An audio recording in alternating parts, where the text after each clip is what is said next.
There once was a king who claimed to be a god, and defied the heavens. He built the greatest empire of his time, but all traces of him were erased from history. There is no tomb, no city, only a curse, and the remains of legend. Some believe he was punished by the gods. Others believe he was hidden by humans.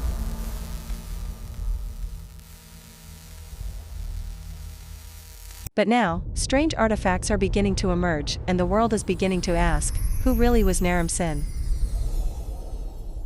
And this is the story of the cursed king the world wants to forget.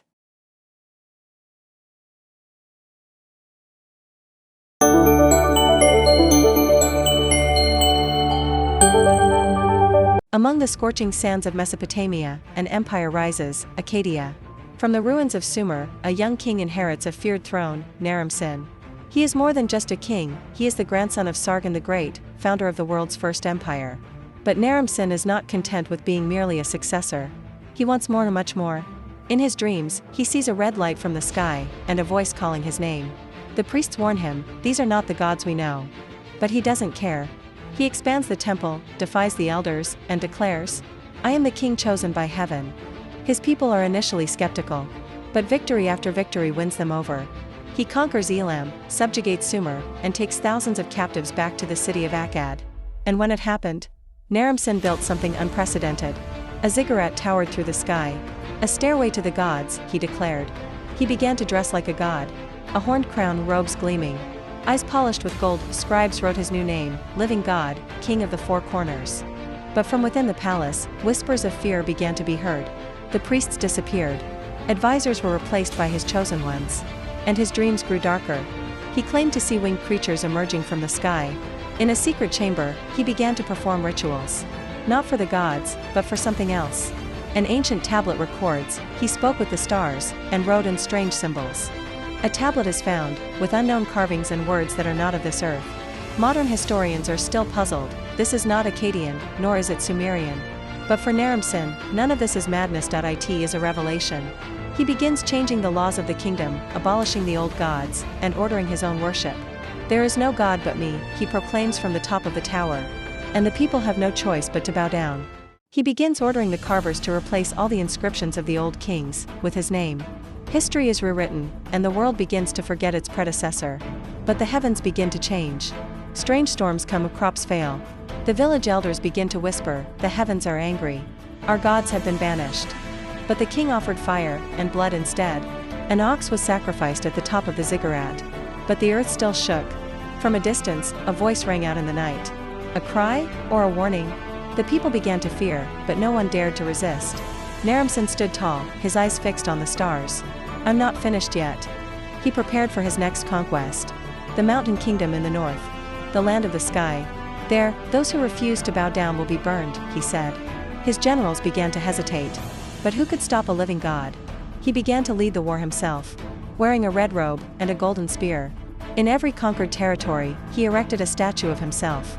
And beneath the statue was written, King of the Eternal Age. But time responded with silence. The further he went, the emptier the kingdom became behind him. Rebellion began to grow. Voices from within the palace began to fade away one by one. The city of Akkad, the center of the empire, began to be abandoned by merchants. No one knows for sure whether he knew or pretended not to know. But one night, a slave painted a painting on the palace wall in secret. The painting depicted Naram Sin being dragged by a winged shadow. The painting was lost, but its description was written on a broken tablet discovered in the 20th century. Archaeologists call him the fallen god. The first chapter of Naram Sin's rise ends at the peak of his power. But that's just the surface, for the darkest part of his story is just beginning. In its heyday, the Akkadian Empire stretched from the Persian Gulf to the Taurus Mountains. In the midst of everything, one name stands, Naram Sin, the invincible god king. He led 100,000 troops of bronze swords, star-carved shields, and blood-red pennants. He came, and their city disappeared. Within a decade, more than 30 kingdoms were conquered. But it's not the conquest that's frightening, it's how he treats the defeated. The king who surrendered was made a slave. Temples that refused to submit were burned to the ground. He doesn't just destroy, he erases his enemy's history. The only thing left behind is a stone that says, the immortal has come. While the Akkadians sing praises every night, Children are taught to worship the king, not the gods. And at the top of the ziggurat, the golden statue of Naram-Sin rises taller than the temples of the old gods. But glory like this rarely comes without a price. The scribes begin to notice, rivers are drying up more quickly, rains are coming late. The northern lands are experiencing drought, grain is rotting. The farmers begin to lament, but who dares complain to a god? In the marketplace, whispers begin to grow, we are no longer blessed. But at the palace, Naram-Sin is increasingly busy preparing for expansion into the territory of the mountain people. The Gutians, they are known to be wild, unwritten, but masters of the waterways. The advisors warn, they are no ordinary people. But for the God King, nothing is unconquerable. So the expedition to the Zagros Mountains begins. The troops are divided, the route passes through silent forests and misty valleys. Some soldiers never return, the survivors bring a strange tale. We were attacked, but not by humans. The Gutian leaders are nowhere to be seen on the battlefield. But traps, shadow attacks, and arrows from the mist throw the army into disarray. The invincible empire begins to fear. But Naram-Sin refuses to retreat. He orders an all-out assault. He leads the way himself into a deep, nameless valley. And there he disappeared, for 7 days. The troops waited, the campfires were extinguished. The prayers went unanswered. Then, on the 8th day, he returned alone. His clothes were torn, his eyes were red. On his hands, carved symbols no one had ever seen before. He said nothing, he simply ordered the entire Gutian region to be burned. The military campaign continued with unprecedented cruelty. Villages were destroyed, forests were burned. Even animals were hunted to extinction. However, this victory felt hollow. The army began to dwindle. The city of Akkad was left unprotected. And at that moment, the south began to rebel. Famine spreads, the Euphrates River suddenly floods. People begin to abandon the temple of Naram-Sin. They return to worshipping the old gods in secret. A tablet from a small town records. The false god has violated the law of heaven. But who can touch him? He still stands as king of all directions. In his final written prayer, he writes, "If heaven is angry, then I will light my own star." A new statue is built, himself with golden wings. One of his spies tries to escape to Sumer with a secret called Naram's curse. He never arrived, his body was found faceless. And from then on, the word curse was forbidden in the palace. But the voices in the night could not be silenced. Children saw shadows in the tower. Women had the same nightmare. A cow was born without eyes. A red cloud hung over the city for 7 days. And then, unexplained disasters began to strike, the market collapsed. The city walls cracked without an earthquake. And the sky turned black, during the day. But Naram-Sin said, "This is a test. The gods are tested with suffering." He prepared for the purification ritual. But there was no holy book to guide him, for he himself was the book. In front of the people, he lit a great fire, and shouted to the sky, "Look at me, I am your light." The sky didn't answer, but the ground beneath him cracked. A priest fell and burned alive. The people began to scream, but it was heavily guarded by elite troops. That night, Naram-Sin's palace was locked. No one was allowed to leave. The next morning, a voice came from the top of the tower, "This kingdom belongs to the stars, not to humans." And a little child claimed to have seen him talking alone in the night sky. He wasn't alone, the child said. There were 3 winged figures with him. The news spread quickly, but so did the fear. The city leaders began to grow silent. They knew, destruction was inevitable. But before everything fell, one small city dared to send a letter to Akkad. "Stop before the heavens wipe you out." The letter was never answered. But it was found thousands of years later, beneath the ruins. The ruins of the city once called Akkad. Behind the ruins of an old castle, the history of a forgotten prince lies in the dust. His name is barely recorded in any manuscripts. Yet he is the rightful heir to the throne. He is more than just a king's son. He is the last hope of a great kingdom, now a legend. This prince was born under a star considered cursed. The night sky at his birth was covered in red clouds. The elders considered this a bad omen. Since childhood, he was marginalized from the palace and raised deep in a secret monastery. But noble blood flows strongly in his veins. And the spirit of a leader cannot be imprisoned forever. At the age of 14, he discovered an ancient manuscript that mentioned his name as the rightful successor to the throne. It made him realize he was living in the shadow of betrayal. He began to dig into his family history, discovering names that had been erased and obliterated. One by one, he traced his ancestors. From inscriptions, to murals, to hidden tombs. Everything led to one conclusion.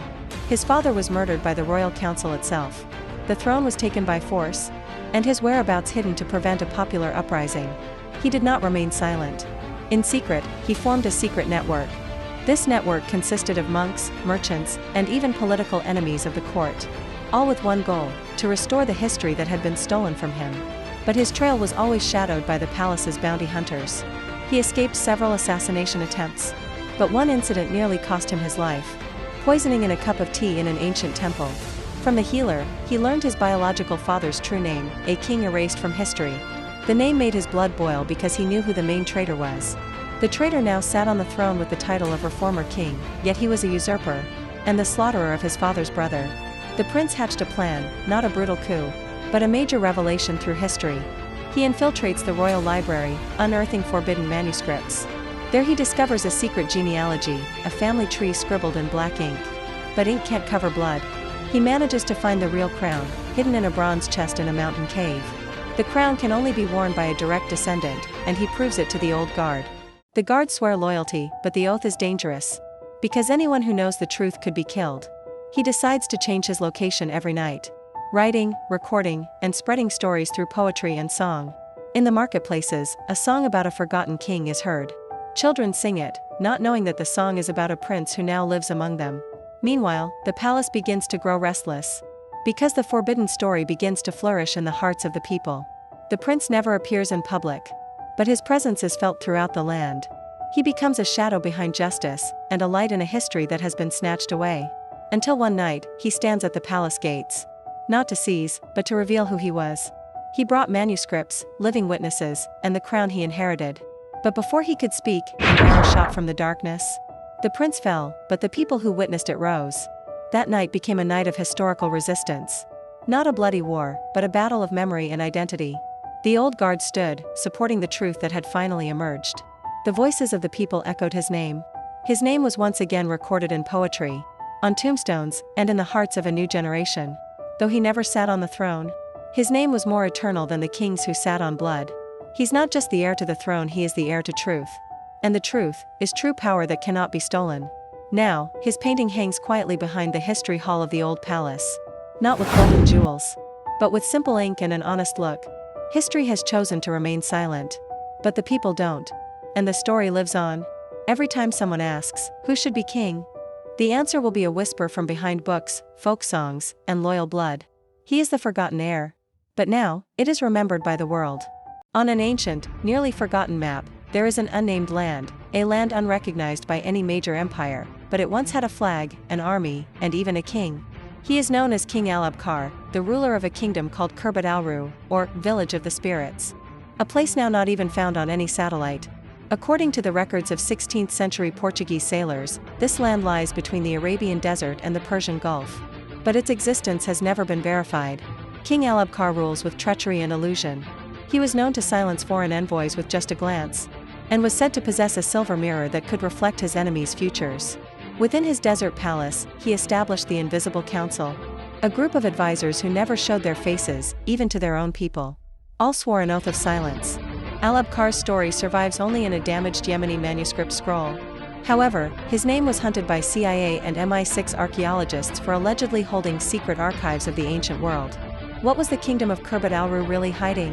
And why was this king completely erased from maps, history books, and the world's memory? The next chapter will take us deeper, to a kingdom that may still stand, but hidden in an alternate reality we're unaware of. Yet, though Elyulu's name was nearly lost to history, small artifacts still whisper of his existence.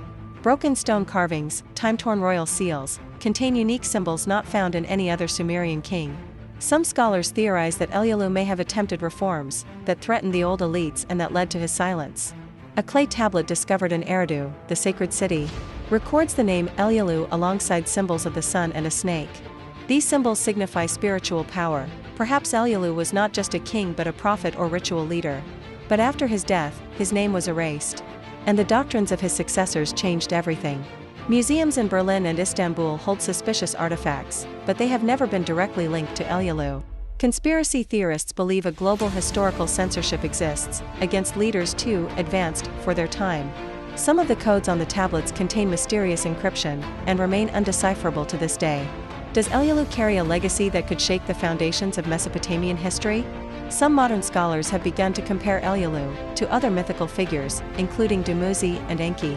Was he a bridge between the worlds of men and the gods? Or was he simply a forgotten mortal? Now, new archaeological excavations are underway near Tel Eridu, and some of the structures that have emerged don't fit standard Sumerian architecture. Are these the remains of Elilu's palace? Or perhaps the secret place where her body is kept? To this day, no official tomb mentions her name. It's as if she truly wanted to be erased, or deliberately hidden. But one thing's for sure, history can't remain silent forever. The truth always finds its way to the surface. And perhaps, one day, Elilu's name will resound like thunder in the sky. Imagine, if everything we know about history is just a small piece of a much larger story. If one king can be erased from the record, how many others have been hidden, and for what reason? Behind every lost inscription, every crumbling palace, and every forgotten name, lies a truth waiting to be discovered.